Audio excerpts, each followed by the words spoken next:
Bueno, en primer Adelante, por lugar, favor. muchas gracias. En primer lugar, para saludar a todas las presentes, felicitar al Colegio de Enfermeras por esta capacitación.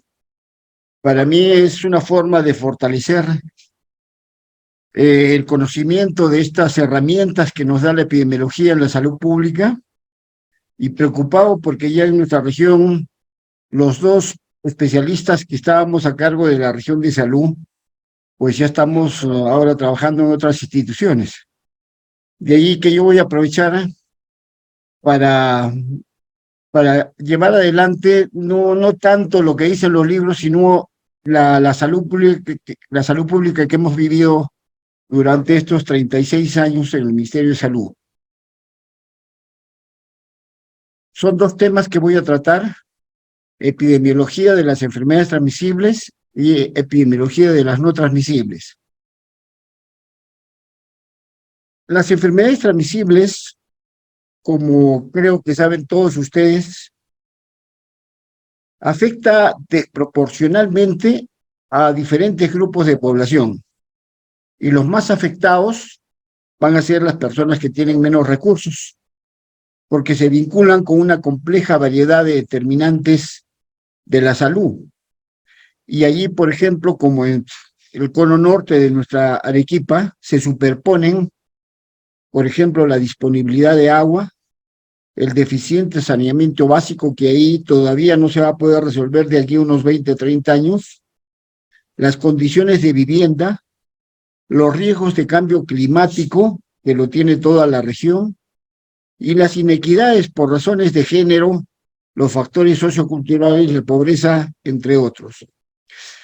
Fíjense entonces cómo estoy tratando de llevar adelante una explicación del por qué las enfermedades transmisibles son tan prevalentes en nuestra región. Y de ahí los conceptos de salud pública y epidemiología. Por favor, grábense bien. Y aquí adelante, la epidemiología es la ciencia básica de la salud pública.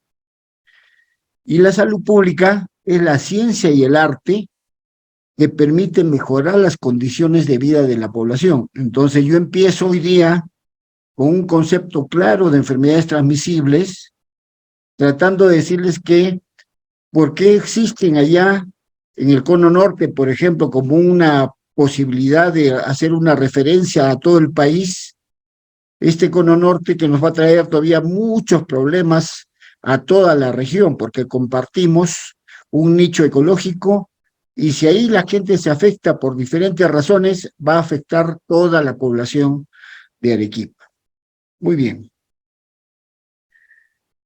Las estimaciones indican que un grupo de determinadas enfermedades como la infección VIH-Sida, se acuerdan, en 1983 en Arequipa, la tuberculosis muy antigua en el país, que ahora está centrada en Lima, la malaria, que aún es problema en casi todo el norte del país y el oriente, y las enfermedades que se llaman desatendidas, como vamos a ver, chikungunya, zika, etcétera, representan el 6% de la carga total de años de vida ajustados y en función de la discapacidad. Esto se llama el ABAT. Ojalá que me puedan hacer una pregunta al respecto o si tienen alguna duda para ampliar esto. En todos los grupos etarios y en ambos sexos en la región de las Américas, estas enfermedades provocan el 7% de toda la mortalidad general en el mundo. Si incluimos ahí la cirrosis relacionada con hepatitis viral, por ejemplo, o el cáncer hepático por esta enfermedad como la hepatitis B, el cáncer cérvico-uterino, la carga de enfermedad sube a un 9% del total de defunciones. Entonces, con esto, por favor, conceptos claros. Las enfermedades transmisibles, asociadas a algunas enfermedades desatendidas, asociadas a algunos tipos de cánceres por enfermedades transmisibles como la hepatitis B, que va a terminar en cáncer de hígado primario, ¿no es cierto? Son alrededor del 10% de toda la mortalidad en el mundo y en nuestra región ese 9% se transforma casi en un 16 a un 18% de toda la carga de enfermedad en nuestra región. Las enfermedades transmisibles son aquellas, ¿no es cierto?, como la hepatitis, que se transmite a través de un agente específico, un agente infeccioso, sus productos tóxicos, en el caso de, por ejemplo, el Clostridium, ¿no es cierto?, tétani. ¿Qué más tenemos? Enfermedades como cólera, el Vibrio cholerae, ¿se acuerdan? Rompía la bomba sodio-potasio, creando una toxina y después dando una diarrea como agua de arroz que mataba poco tiempo a las personas. Llamada también enfermedades infectocontagiosas, las enfermedades infecciosas, etcétera. Muy bien. Ya estamos metidos en el concepto y ahora nos relacionamos con términos que siempre andan por ahí en la confusión de todos. Epidemia, endemia y brote. Epidemia, si vamos leyendo poco a poco aquí, una epidemia es la aparición en una comunidad o región de un número de casos de cierta enfermedad demasiado elevado o inesperado en ese momento. Yo me voy a quedar con que todo aquello que sobrepase, toda enfermedad que sobrepase lo normalmente esperado, eso es una epidemia. Entonces, el COVID no esperábamos. Los primeros casos ya se declaró la epidemia en nuestro país, en toda Latinoamérica, ¿verdad? Todo aquello que sobrepasa lo normalmente esperado.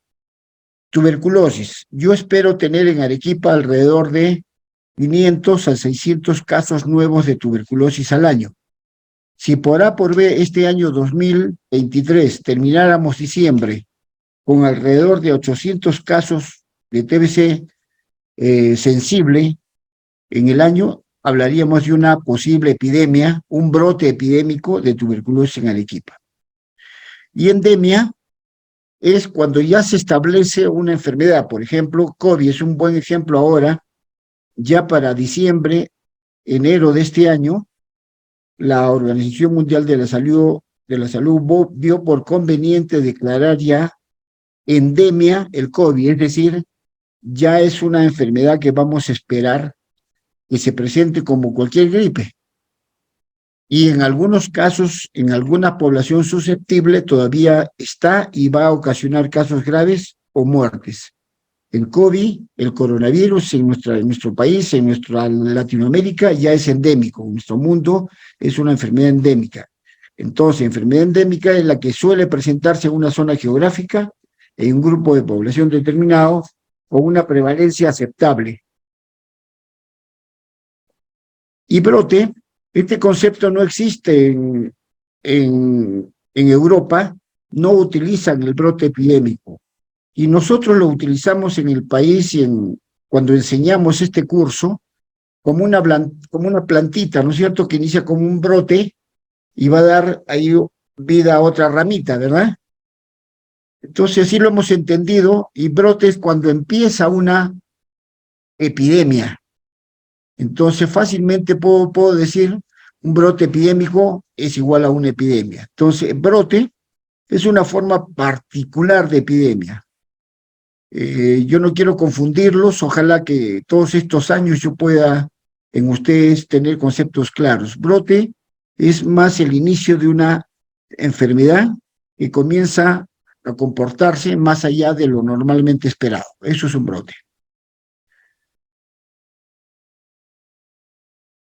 Muy bien,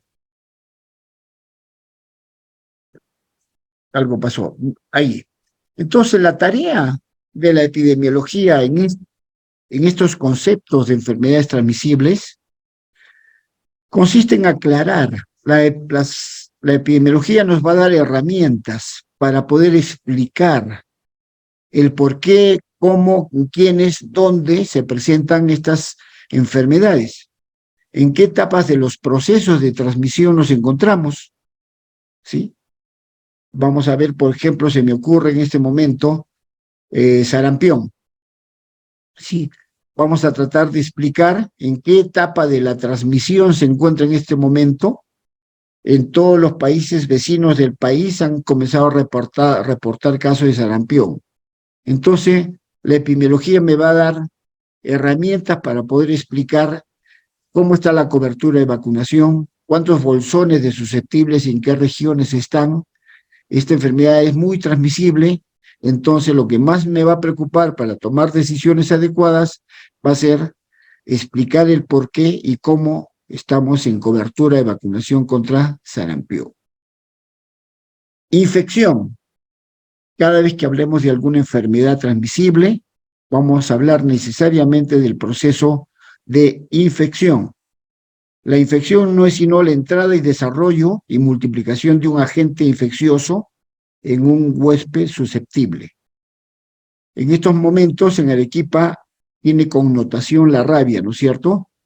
Entonces, el proceso de infección de rabia se va a dar a través de la mordedura de un perro infectado. Entonces, la puerta de entrada de esta infección va a ser una pierna mordida con una saliva infectada con virus rábico. Este virus en el músculo se va a replicar, se va a multiplicar y pasa al sistema nervioso periférico y luego pasa al sistema nervioso central que ocasiona la muerte en un caso de rabia, una infección. La estoy entonces demostrando claramente que es un proceso donde surge la entrada de un agente, allí se multiplica, se desarrolla y produce una enfermedad en una persona susceptible. La tríada epidemiológica la van a encontrar muchas veces en la explicación o herramienta epidemiológica fundamental. Tenemos que aprender que todo proceso de salud o enfermedad, la mayor parte de enfermedades transmisibles las vamos a explicar a través de un agente etiológico que va a producir una enfermedad, el virus rábico, un huésped, una persona mordida, y un medio ambiente, ¿sí? Como Arequipa, donde Cerro Colorado y Yura, la población como que se ha acostumbrado a tener perros ya porque nos cuidan la casa, ya porque criamos mascotas, ya porque se comercializa una serie de animales de raza y nos parece bonito tener animales pequeños en casa, cuando se hacen adultos, a la calle, y hoy día un problema de salud pública son los perros abandonados. Una tríada epidemiológica para explicar cualquier enfermedad. Y como estamos en enfermedades transmisibles, vamos a hablar de los agentes infecciosos. Todo agente, todo germen que va a producir una enfermedad tiene propiedades, tiene características. Vamos a hablar de la infectividad. Es la capacidad para producir enfermedad. ¿Cómo será la infectividad en rabia? Si alguien puede levantar la voz y decirlo, mejor. Tendría una alta infectividad, ¿cierto? El VIH-Sida, menos. Tiene una, ¿por qué? Porque 20 personas podrían tener un contacto sexual con una mujer infectada con VIH-Sida. Les aseguro que de los 20, ninguno probablemente podría adquirir la enfermedad. Tiene una baja infectividad. Patogenicidad es la capacidad de producir enfermedad. El virus de la rabia. Si la saliva de un animal tiene virus de rabia, esta enfermedad tiene una alta patogenicidad, es muy patógena y necesariamente va a producir otra propiedad que se llama la virulencia, es decir, la capacidad de producir casos graves o muerte. Entonces, la patogenicidad y la virulencia son conceptos que siempre tienen que estar de forma fácil para poder explicar a la población las propiedades del agente que está produciendo una enfermedad infecciosa. El inóculo también se llama la dosis infectiva. Yo podría estar al lado de un paciente con tuberculosis XDR, como lo he estado muchas veces en Lima. Es un tipo de tuberculosis que ya no cura con ninguna enfermedad, por eso se llama extremadamente resistente. Y si yo me pongo la mascarilla y me descuido en algún momento o los fomites, su saliva de ella, los aerosoles que ella va botando, si solo utilizo mascarilla quirúrgica, el inóculo la dosis infectiva va a ser muy alta, pero si me pongo una mascarilla N95, la probabilidad de ese inóculo va a ser definitivamente muy baja. Con esto quiero explicar que la cantidad de este agente infeccioso como la tuberculosis puede ser suficiente para provocar una infección, el inóculo. Lo mismo pasa con la mordedura de un perro. A veces hace solo un rasguño, pero la saliva tuvo tanta réplica de virus que solo eso bastó para poder hacer el proceso infeccioso. Y en otras oportunidades, unas tremendas heridas con pérdida de tejido, pero el perro no está infectado. Y ahí no hubo ninguna cantidad de inóculo para virus de rabia, por ejemplo. Otra característica importante que siempre debemos tener en cuenta es el concepto de reservorio. Reservorio es el lugar donde un agente vive, se desarrolla y se multiplica. Reservorio. ¿Cuál es el reservorio para la rabia canina? El perro. ¿Quién más? El gato. En la selva, los zorros, y en toda la región, todo animal mamífero.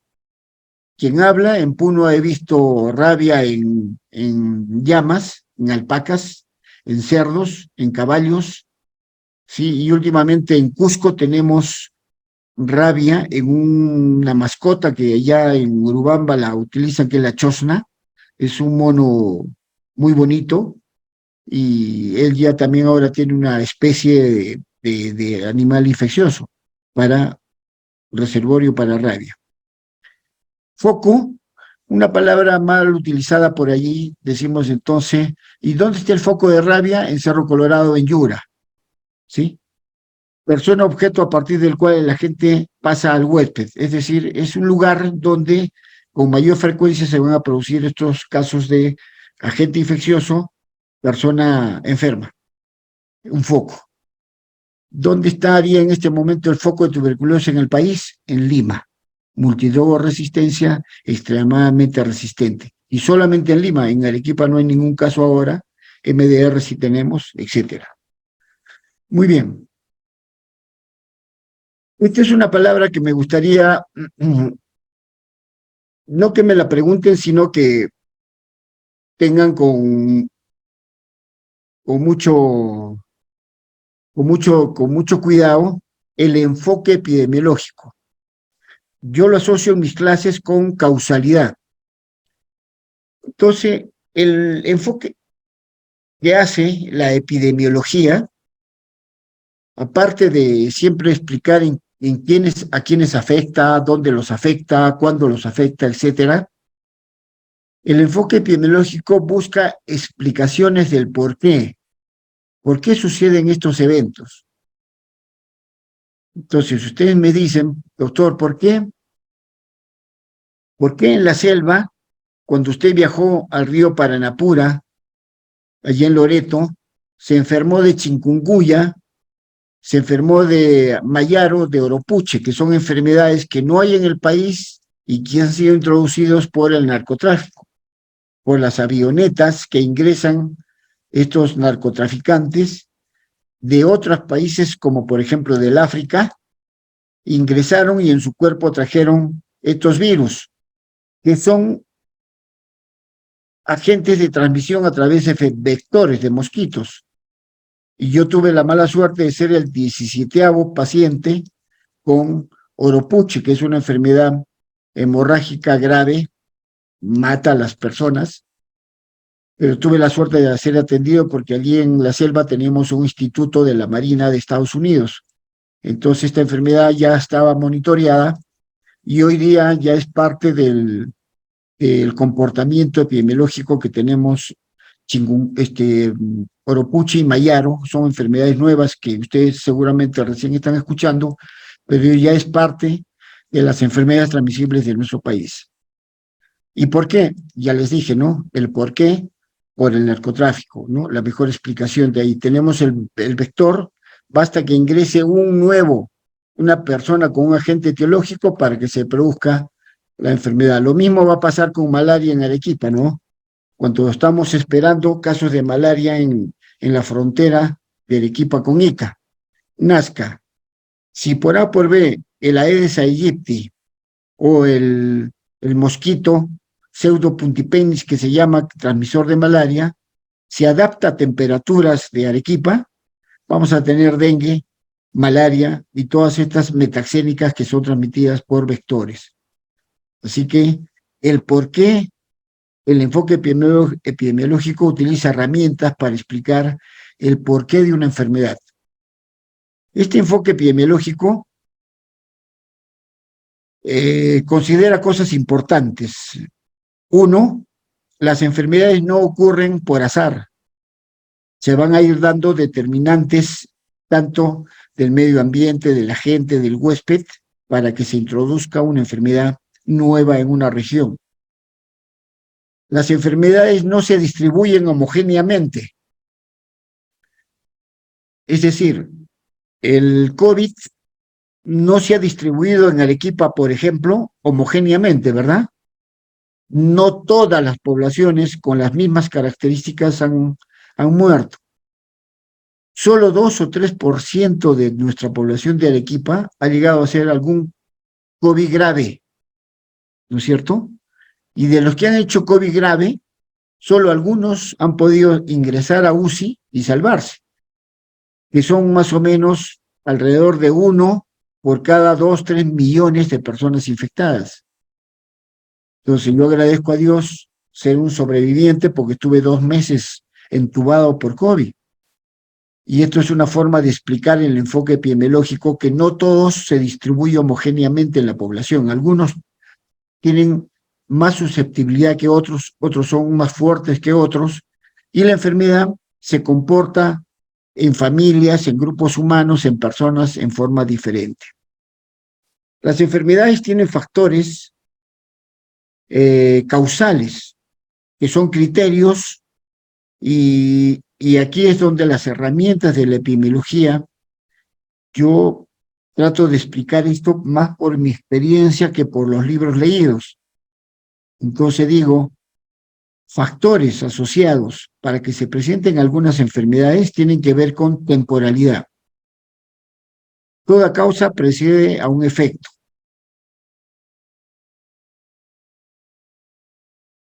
La causa, ejemplo de no de una enfermedad transmisible, sino me caí de unas gradas, el efecto ¿cuál va a ser?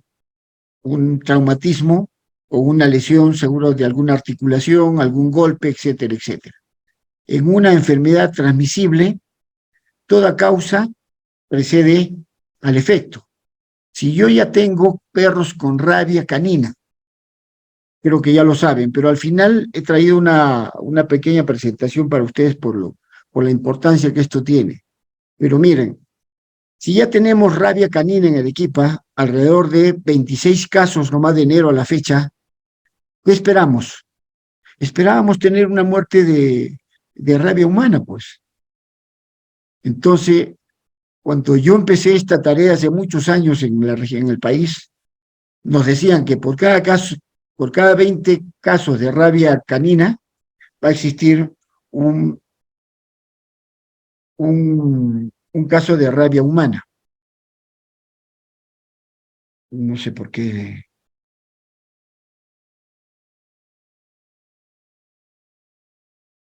Ahí, sigamos. Ok, ahí. Muy bien. Entonces, en el enfoque epidemiológico existen 2 modelos de causalidad. La triada epidemiológica, que la ven ahí como un triángulo, y el modelo de causas componentes, ¿ya? Que yo lo llamo cadena de infección. En el modelo de triada epidemiológica, que les dije, esto es una herramienta que tienen ustedes que desarrollar permanentemente, donde hay el juego del huésped, del agente y del ambiente, ¿verdad? Ya hicimos el ejemplo de rabia. El otro modelo es la cadena de infección, o se llama también el modelo de causas componentes. Los agentes pueden ser infecciosos o no infecciosos, ¿verdad? Infecciosos, todos los que van a producir enfermedades con contagiosas, y algunos elementos, algunos agentes van a ser químicos o físicos, ¿no es cierto? que se van a presentar son tóxicos, qué sé yo, pero estos agentes por lo general siempre son necesarios. Yo quiero, por favor, que en esta parte me pregunten más que si mis palabras no son muy convincentes. Los factores del huésped son los que van a determinar la exposición de la enfermedad. ¿Qué tan resistente es la persona o qué tan susceptible es una persona para una enfermedad? La edad, el grupo étnico, la constitución genética, el género, el sexo, el estado socioeconómico, el estilo de vida, etcétera, ¿verdad? Yo recuerdo haber aprendido en nuestra selva peruana, por ejemplo, cómo la lepra o la sífilis ataca más a las personas de, de raza morena, negra, que decimos, afroamericanos, ¿no es cierto? Una lesión le destroza el pene, por ejemplo, a un varón con sífilis en esta raza. Y a un blanco no pasa de un granuloma y con la penicilina sanan muy rápidamente. En cambio, a la otra persona prácticamente le desapareció el órgano viril. Eso como un ejemplo como en algunas personas las características del huésped van a ser determinantes en la causalidad de una enfermedad. Finalmente, los factores ambientales van a englobar el aspecto social, físico, biológico, etcétera, en el comportamiento de estas enfermedades transmisibles.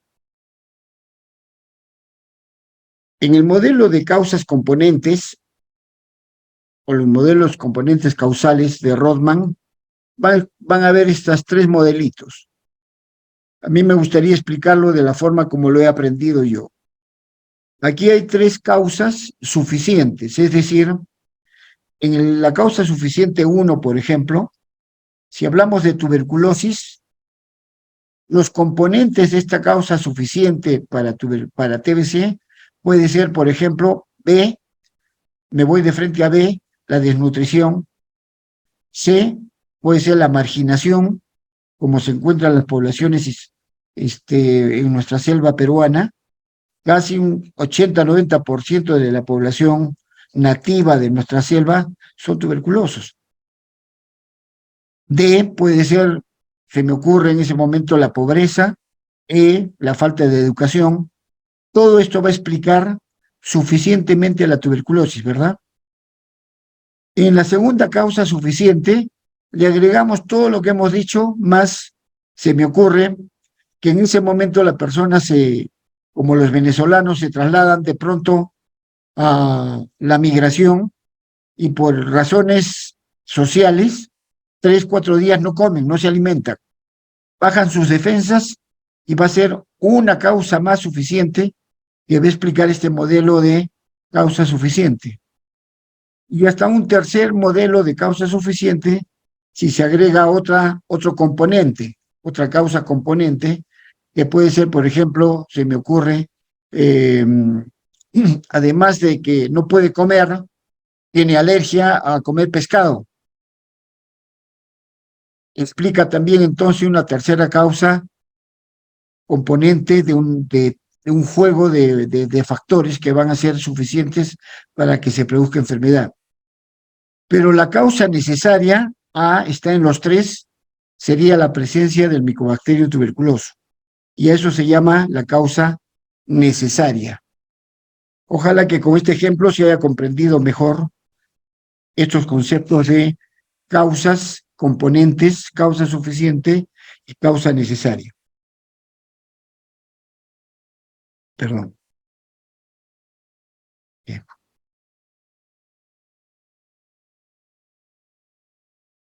Muy bien. Otro concepto muy bonito para enfermedades infecciosas es la historia natural de la enfermedad. Yo creo que esta lo han escuchado bastante bien muchos años. Esto se estudia en los cursos básicos de la carrera de enfermería, medicina, etcétera. Y no habla sino desde que una persona está expuesta a un problema infeccioso, va a depender de la susceptibilidad, ¿no es cierto?, de la persona, y se va a dar un periodo de tiempo, desde que uno esté expuesto hasta el inicio de los primeros síntomas, se llama periodo de incubación. Y en este escaso periodo de tiempo se van a dar cambios patológicos y posiblemente hasta el inicio de una enfermedad subclínica. A esto también se le llama el periodo de latencia. Entonces, una vez que empiezan los primeros síntomas, ya cambia la historia natural de la enfermedad, ya no es periodo de latencia, sino un periodo infeccioso o periodo sintomático. Y se inicia en la enfermedad como una enfermedad clínica o un diagnóstico ya conocido. Y en la historia natural de esta enfermedad, después de este diagnóstico de una enfermedad clínica, se va a dar el proceso de recuperación o la muerte. Este es otro modelo de la historia natural de la enfermedad que habla de lo que es la atención primaria, la prevención secundaria y la prevención terciaria. Pero aquí lo más importante es que en el periodo prepatogénico, donde se va a dar la triada epidemiológica, ¿no es cierto?, agente, huésped, medio ambiente, se va a dar la exposición, ¿no es cierto?, de una enfermedad con ese periodo de latencia, y una vez que empiezan los síntomas, empieza el periodo patogénico. Entonces ahí es donde necesariamente la atención primaria tiene que intentar hacer un diagnóstico precoz, un tratamiento inmediato para limitar el daño y evitar que la rehabilitación sea más desventajosa para el paciente, que es la prevención terciaria. Esto es muy bonito, realmente la gráfica es bastante ilustrativa, no sé si tenga mayor problema en su explicación.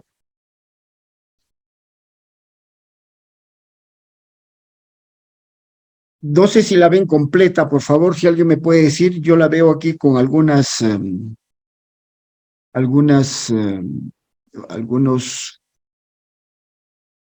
cosas que no me ayudan. Bueno, pero la cadena epidemiológica, bien, les he traído un bonito ejemplo aquí, el agente causal, ¿sí?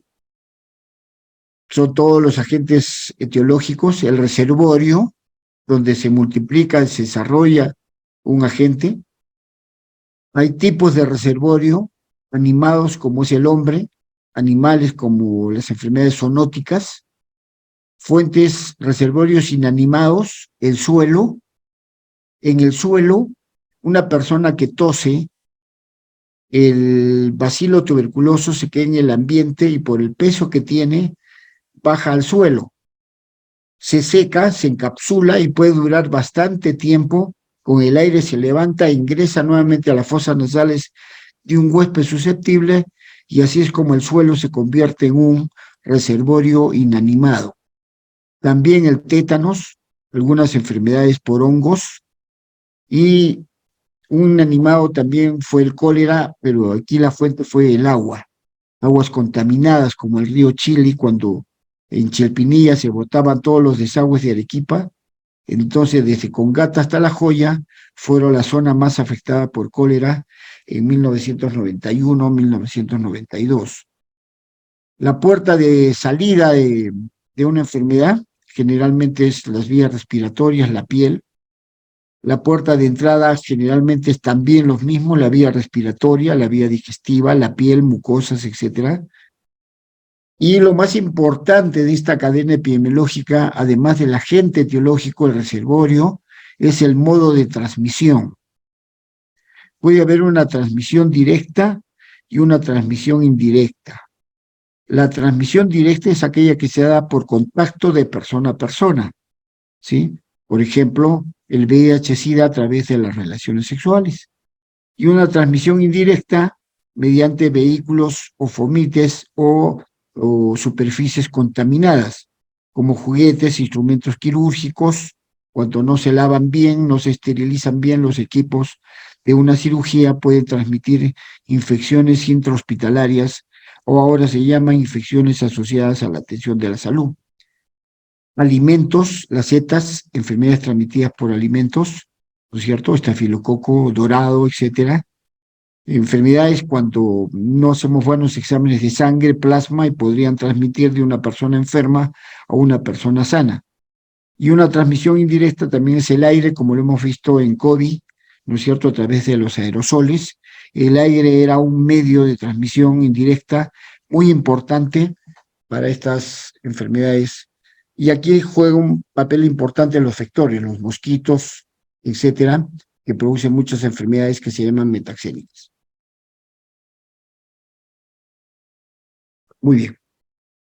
Como ven, entonces hemos visto las características de un agente etiológico, infectividad, patogenicidad, virulencia. Hemos visto la historia natural de la enfermedad, cómo se explica, ¿no es cierto?, el periodo de incubación, el periodo patogénico, prepatogénico, la transmisibilidad, etcétera. Y ahora pasamos a... Yo les he traído aquí una serie de cadenas epidemiológicas para varias enfermedades. El agente causal, el vector importante para que se dé dengue, fiebre amarilla en nuestro país, se llama un mosquito Aedes aegypti. La fuente de infección son las aguas contaminadas donde estos mosquitos van a poner sus larvas, huevos, larvas, ¿sí? Entonces el modo de transmisión va a ser indirecta porque estos mosquitos infectados con estas larvas, con estos virus de dengue, que son 4 serotipos, ingresan por la piel sana de una persona susceptible, ¿sí? Se enferma, viene otro mosquito, el reservorio resulta siendo entonces ya una persona enferma con dengue, y el huésped susceptible son los familiares los que vamos y visitamos estas zonas donde hay dengue, y de pronto vamos una excursión de alumnos a Piura, a San Martín, a los 12, 13 días llegan a Arequipa, presentan fiebre alta, dolores de huesos, dolores musculares, y simplemente por el antecedente donde estuvieron, pedí una muestra de sangre y confirmé que eran casos de dengue por haber visitado una zona endémica de esta enfermedad. Mal de Chagas, ya lo conocen muy bien acá en Arequipa, el agente causal es el Trypanosoma cruzi, la fuente de infección son las donde vive la chirimacha, las casas de caña, las casas, ¿no es cierto?, de sillares, donde va a haber espacios donde se reproducen estas chirimachas. El modo de transmisión es indirecta, la puerta de entrada es la piel, la puerta de salida son las heces de esta chirimacha, y la persona se va a autoinocular cuando se rasca donde picó la chirimacha, ¿no es cierto? Hay vectores, huéspedes intermediarios, en este caso el cuy, por ejemplo, la gallina no, las aves no, pero el cuy sí es un huésped intermediario porque la chirimacha sana se infecta picando a un cuy, a un ratón infectado, y otra vez empieza la cadena. Muy bien. Tricomoniasis, agente causal, la tricomona vaginal, fuente de infección, las secreciones corporales, modo de transmisión indirecta, puerta de entrada a la vía vaginal, portador a ambos sexos, puerta de salida a las secreciones uretrales, reservorio, aparato reproductor, huésped susceptible al ser humano. Sarampión, hepatitis, varicela, SARS. Yo sé que me van a pedir que esta presentación sea de fácil acceso a ustedes, así que lo van a tener para que podamos repasar la cadena epidemiológica de todas estas enfermedades. Muy bien, vamos a entrar de lleno ya a los bichos que van a tener un comportamiento de qué enfermedades son más prevalentes en una región y por qué. Para ser considerado un agente causal biológico debe cumplir con los postulados de Koch. Miren las herramientas que nos da la epidemiología, por favor. Biológicos pueden ser bacterias, Vibrio cholerae, Streptococcus aureus, etc., Staphylococcus aureus, protozoarios como la entoameba histolítica, la Giardia lamblia, el Plasmodium falciparum, que va a dar un tipo de enfermedad grave, cerebral también se llama, metazoarios como el Necator americanus, la Taenia solium, hongos como la Candida albicans, Rickettsia, ¿no es cierto?, como el virus Prowazeki, el virus de sarampión, priones, acuérdense de la epidemia de las vacas locas, ¿sí?, como una encefalopatía, que se inició en España ciertamente, pero ya hemos conocido algunos casos de un gran amigo mío que se perdió la vida porque comía carne cruda cuando visita España en su familia y muere por esta enfermedad por priones del virus de las vacas locas. No biológicos, químicos, físicos. Químicos, los pesticidas, aditivos, fármacos, pero estas no son enfermedades transmisibles, ¿no es cierto? Y físicos, la fuerza mecánica, el calor, radiaciones, no son enfermedades transmisibles. Sin embargo, los agentes etiológicos entran en consideración para tener herramientas y poder explicar algunas enfermedades no transmisibles. Los postulados de Koch son muy fáciles de aprender. El agente patógeno debe estar presente en enfermos y ausente en sanos, más claro que el agua. El agente debe ser cultivado en un medio de cultivo, arsénico puro, aislado del cuerpo del animal o la persona. El agente aislado en un cultivo sano debe provocar la enfermedad en un animal susceptible o una persona susceptible a ser inoculado. Y el agente debe ser aislado de nuevo de las lesiones producidas de cualquier lesión, ¿no? Estos son los métodos experimentales que también se llaman los métodos o los postulados de Koch para poder definir qué es un agente etiológico. No voy a pasar por alto, lo van a revisar todos los agentes de enfermedades que tenemos en nuestro país, desde rotavirus hasta Bartonella, virus Avia, virus herpes humano, etcétera. Y factores que contribuyen a la emergencia o reemergencia de enfermedades, factores sociales, factores de atención de la salud, como los nuevos dispositivos médicos, trasplantes, tejidos, etcétera, drogas inmunosupresoras, uso masivo de antibióticos que están trayéndonos problemas, ¿no es cierto?, por multidrogoresistencia o en algunas enfermedades infectocontagiosas. Miren, esto lo he traído recientemente de la OPS, me envían información de aquellas enfermedades que son candidatas para ser erradicadas en el año 2030. Y aquí está la leishmaniasis que todavía tenemos en el país, en la zona de Puno, en el Valle de Conchucos, las esquizostomiasis, ¿no es cierto?, que son enfermedades parasitarias, las oncosarcosis, la filariasis que tenemos en nuestra selva, el virus chikungunya también en el norte del país, tracoma, ¿no es cierto?, con problemas oftálmicos, malaria, enfermedad de Chagas, fasciolasis, lepra, teniasis, leishmaniasis, etcétera. Son enfermedades desatendidas que las hemos llamado porque no todos tenemos la suerte de poder conocer estas enfermedades, poder dedicarnos, pero cuando las buscamos las vamos a encontrar. En Arequipa todavía tenemos Chagas, ¿no es cierto? Leishmaniasis no son de acá, pero tratamos muchos pacientes que vienen sobre todo de Puno, de la zona de Sandia. Muy bien. Me quedo ya final de estas enfermedades transmisibles dándoles a conocer que en Arequipa todavía las enfermedades transmisibles como las infecciones respiratorias son las más prevalentes. En el boletín epidemiológico del CDC, ustedes van a encontrar que hasta el año 2023, por cada 1.000 menores de 5 años, 620 tienen enfermedades, infecciones respiratorias o pueden llegar a neumonías. Síndrome de obstrucción bronquial, asma, menores de 5 años, por cada 1.000 menores de 5 años, 30 tienen esta enfermedad. Neumonía, que puede producir la muerte, por cada 1.000 menores de 5 años, 9.5 o 10 niños se enferman con neumonía. La tasa de hospitalización por infecciones respiratorias agudas es, por cada 100 enfermos, 30 necesariamente se hospitalizan. Y la letalidad, es decir, aquellos que enferman por neumonía, por cada 100.000 niños menores de 5 años, 7 mueren por neumonía. Esto ha ido bajando con el tiempo, no hemos llegado el año 2019 a 2.7, por ejemplo. Pero últimamente con el COVID ha incrementado a 7.4, por ejemplo, al 2023.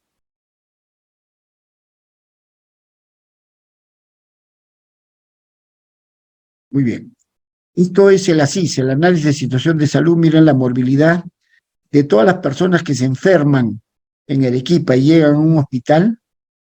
Son más o menos 500.000 de personas que se hospitalizan y la mayoría de ellos son por infecciones agudas de las vías respiratorias. El primer lugar. En quinto lugar van a encontrar las enfermedades infecciosas intestinales, enfermedades de la cavidad bucal, sobrepeso, obesidad, que ya son enfermedades no transmisibles que la vamos a ver enseguida. Esto lo van a encontrar en el boletín de la Gerencia Regional de Salud, es el comportamiento que todavía tienen las IRAS, perdón, las enfermedades diarreicas, la morbilidad por EDAS, la morbilidad y la mortalidad por IRAS. Todavía mueren menores de 5 años del año 2020, mayores de 5 años 200, en total 202 fallecidos por infecciones respiratorias agudas, neumonía. Esto lo vamos a ver, pero ya les voy poniendo como antecedente. Miren la cantidad de personas que se notifican a la Gerencia Regional de Salud en Arequipa como personas mordidas. Entiendo que el año 2023 estamos yendo casi igual que el año 2020, entre 4.000 a 5.000 personas mordidas, ¿sí? Cuando empezó la rabia canina en Arequipa, que fue el 2014, 2015 principalmente, tuvimos ya 6.627 personas mordidas. El año 2016, 10.332. Y ahora con un promedio de casi 4.000 a 5.000 personas mordidas por año. Muy bien. Los conceptos de infección, efectividad, lo hemos visto tangencialmente, pero les he querido traer la referencia para que puedan tener dónde referirse cuando vean estas presentaciones o el esfuerzo que ha hecho para hacerse este curso de epidemiología por enfermería. Bien. ¿Por qué? Sí. Muy bien. El espectro de la enfermedad. Todas las enfermedades van a tener una caracterización. Escúchenme bien, por favor. A mí se me pide frecuentemente lo siguiente. Doctor Miranda, por favor, ¿cómo están en este momento las infecciones asociadas a la atención de la salud, las IAS? Muy bien, le digo, hay más o menos 5 o 6 casos por semana, vigilamos diariamente, pero uno resulta siendo efectivamente una enfermedad asociada a la atención de la salud por un acontecimiento de mal lavado de manos, un evento de mal esterilizado un equipo, ¿sí? Mal colocado un EPP, etcétera, etcétera. Entonces me dice, doctor, ¿puede caracterizar las enfermedades asociadas a la atención de la salud? Y eso se llama el espectro de una enfermedad. Entonces las infecciones pueden ser, en su mayoría van a ser casos inaparentes. El COVID, prácticamente a mucha gente no se ha enfermado, pero se ha ido a hacer una prueba y le salió positiva. Son casos inaparentes. Y todos aquellos que han tenido una infección con sintomatología, con signología aparente, han sido de 3 tipos: moderados, graves y fatales, ¿no es cierto? Y esto va a caracterizar indicadores como la patogenicidad, la virulencia y la letalidad. Patogenicidad, la capacidad de producir enfermedad. Es la suma de moderado, grave, fatal sobre el total de infectados. Virulencia, que es la capacidad de dar casos graves o muerte, es la suma de casos graves más fatales sobre la suma de total de casos aparentes, ¿sí? B, C, D. Y la letalidad es la enfermedad que llega a fallecer, ¿no es cierto? Son los casos que mueren cuando están enfermos. El numerador son los casos fatales, número de personas que han fallecido, y el denominador son el total de casos enfermos, moderados, graves o fatales. Muy fácil, ¿verdad? Ahí tienen una herramienta que permanentemente la van a utilizar para caracterizar una enfermedad infecciosa. La siguiente. Muy bien.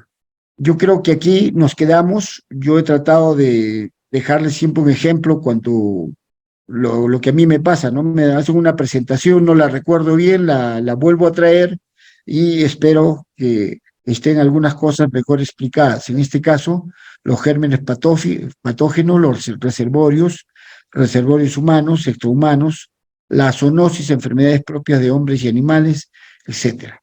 La siguiente.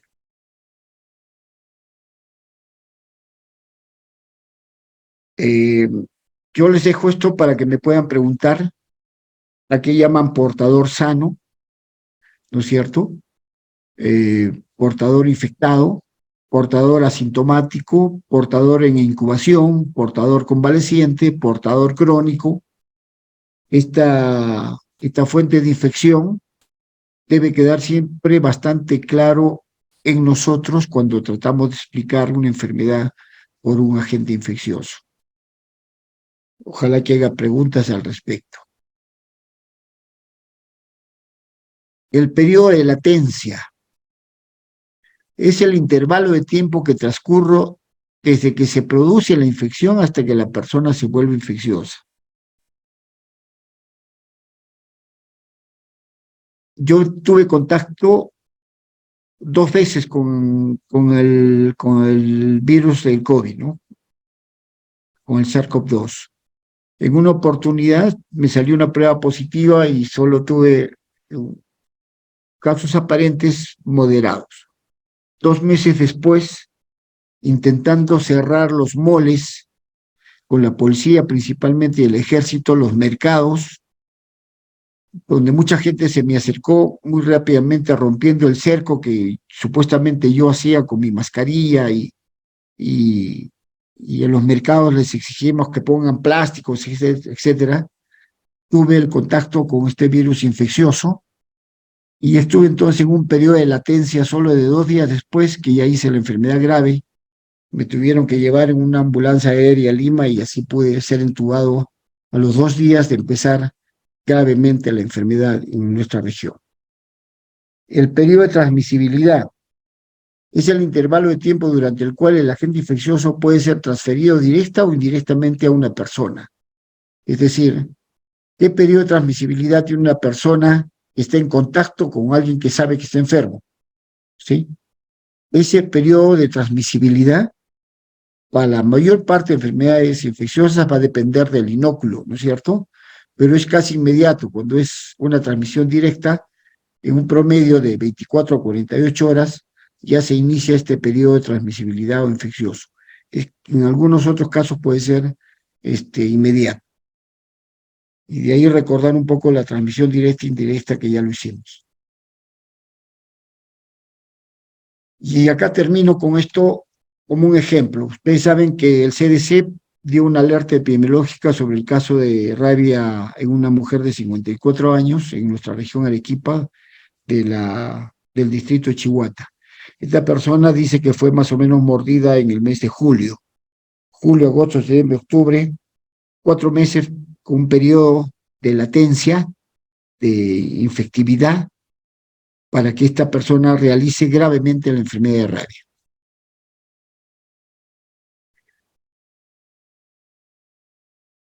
El siguiente. Otra forma de rabia que tenemos en nuestro país se llama la rabia silvestre. El reservorio es como ven ahí, el murciélago. Nosotros le llamamos los murciélagos que se alimentan de sangre, hematófagos desmodos rotundus. Yo he tenido la oportunidad de buscar aquí en Arequipa, en las playas de Mollendo. Aquí en Vítor encontramos 2 especies, pero no estaban infectadas con el virus rábico. Pero esto es una forma como ellos se alimentan cuando vienen a las zonas urbanas, se alimentan del ganado, porque ellos no se pueden proteger, las patas, las orejas, y ahí se van a alimentar frecuentemente. Estos animales van a morir por rabia, la rabia en vacunos. La siguiente. Miren lo que ha pasado con rabia humana en nuestro país desde el año 2000 al 2023. En rojo están los casos de rabia humana silvestre. En azul, y la rabia urbana humana en personas por rabia de mordedura de perro, el año 2002, el año 2005, 1, el 2006, 1, el 2010, 1, el 11, 1, el 2012, 2, 13, 1, 2015, 1. La mayor parte de ellos fueron en zonas como Puno, ¿sí? Y un caso que se dio en Piura, solo un caso, y ahí terminó también. Los demás son en las zonas selváticas, los azules, y este uno es la persona que hemos puesto el año 2023 de esta señora del distrito de Chihuahua. El virus es de forma como una bala de escopeta, es una zoonosis milenaria. El agente es el virus de la rabia, es un lisavirus de la familia Rhabdoviridae y es un RNA monocuaternario. El periodo de incubación, desde el inicio de los primeros, desde la exposición al inicio de los primeros síntomas, generalmente es de 1 a 3 meses, pero esto es muy variable. Puede ser mucho más tiempo, hasta un año, como hemos visto un caso en Puno, por ejemplo. Y va a depender mucho de si la lesión de la mordida de perro es una lesión grande, sangrante, de la infección vírica que progresa hacia el sistema nervioso, se va a multiplicar en las neuronas y llega al sistema nervioso central, que va a dar la causa de muerte en estas personas. La transmisión tiene dos ciclos, la rabia silvestre y la rabia humana, pero al final es una rabia fatal, ¿no es cierto? Muy bien, la siguiente.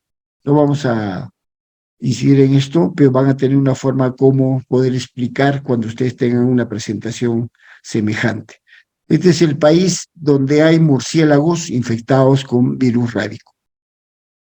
Oriente y zona norte del país. Y últimamente ya prácticamente ha bajado a la zona sur, Urubamba, Cusco, Ayacucho y Puno. Los casos de rabia humana desde el año 90, ¿sí? En rojo están los casos de rabia transmitida por perros y en verde la rabia transmitida por quirópteros, ¿no? Por murciélagos. Esto me pareció un extraordinario mapa de quien ha creado cómo el perro al morder replica en el tejido muscular, en la fibra estriada, replica el virus, ¿no es cierto? Porque es un reservorio el perro, pasa al sistema nervioso periférico, al sistema nervioso central y las neuronas encefálicas, donde van a producir la defunción de estas células y, por supuesto, la muerte. En el diagnóstico para rabia, como ven ahí, un folículo es yo le llamo ahí un examen de una biopsia de cuero cabelludo. Trato de que sean unos 10 folículos pilosos, se saca en sacabocado y eso se envía junto con saliva, con suero, con una muestra de líquido cefalorraquídeo y va al Instituto Nacional de Salud y en 24 horas nos dan el resultado, como ha sido el caso de esta señora en Arequipa. Muy bien, es lo mismo. Pasamos. Muy bien. No nos olvidemos que cada vez que tengamos una persona mordida, se debe explorar y lavar con bastante agua y jabón, sí, el tejido mordido, ya el tejido lesionado. La limpieza y asepsia debe hacerse básicamente con agua con jabón. El agua jabonosa permite disminuir la carga viral cuando una mordedura se ha producido en piel o en un tejido en la persona. Desbridar la herida, nunca suturar, por favor, una herida, una mordida no debe suturarse. ¿Qué debe hacerse? La profilaxis antibiótica. La mordedura por animal, nosotros recomendamos amoxicilina con clavulámico o doxiciclina. A veces, atendiendo a estas personas, en el caso de selva, Muchas personas que estábamos atendiendo fueron mordidas y se utiliza también esta profilaxis antibiótica. También se utiliza la profilaxis antitetánica y definitivamente hay que valorar la profilaxis con la vacuna antirrábica. Y la vigilancia de la herida debe ser por 10 días, tanto al animal mordedor como a la persona que ha sido mordida. La siguiente. Yo espero que aquí me pregunten, yo estoy asumiendo la importancia que ya debemos saber en Arequipa, qué hacer cuando tenemos una persona mordida y cuándo indicar si debe utilizarse o no la vacunación antirrábica. Todo animal que muerde debe ser observado, intentar tratar de qué casa salió para poder identificar al animal, si está vacunado o no, y si en caso no lo puedo ver de dónde es, se hace una denuncia tanto al establecimiento de salud como en la policía para que este animal sea observado por 10 días. La rabia en el animal mata. Un perro con rabia va necesariamente a morir. Y son los perros que encontramos de pronto en las calles, en los basureros, en las vertientes del río. La gente, por no hacerse problema, los bota cuando mueren estos animales sin saber que ellos mismos con su saliva se han podido infectar. Menos mal que no tenemos mayor reporte de casos, pero esto es un grave riesgo cuando las personas ignoran que el animal muere por rabia en menos de 10 días. Generalmente al quinto o al sexto día, el animal deja de comer, se vuelve nervioso, ladra bastante y de pronto hace una rabia paralítica y muere al tercero, cuarto, quinto día. Damos hasta 10 días para poder caracterizar esa muerte de ese animal eh, con la probabilidad de que sea otra enfermedad, ¿no? Se le corta la cabeza a estos animales muertos y observamos la presencia del virus rábico en cerebro. Cuando el animal ha huido, ¿sí? El perro es desconocido y hay una herida abierta en manos, en cabeza, cara, cuello, necesariamente tiene que vacunarse con las 5 vacunas de rabia humana que tenemos en todos los establecimientos de salud de la región. La siguiente. Y en el caso de cuando la mordida de un animal que también es desconocido, pero es grave, todo el cuero cabelludo, la cara, el pulpejo de los dedos, la mano, allí además de las vacunas antirrábicas debe utilizarse el suero antirrábico y ahora utilizamos las inmunoglobulinas antirrábicas humanas. Y estas medidas deben ser recomendadas, utilizadas por un infectólogo, por un epidemiólogo o por una persona entrenada en rabia. La siguiente. Muy bien, amigos, aquí hemos terminado lo que es enfermedades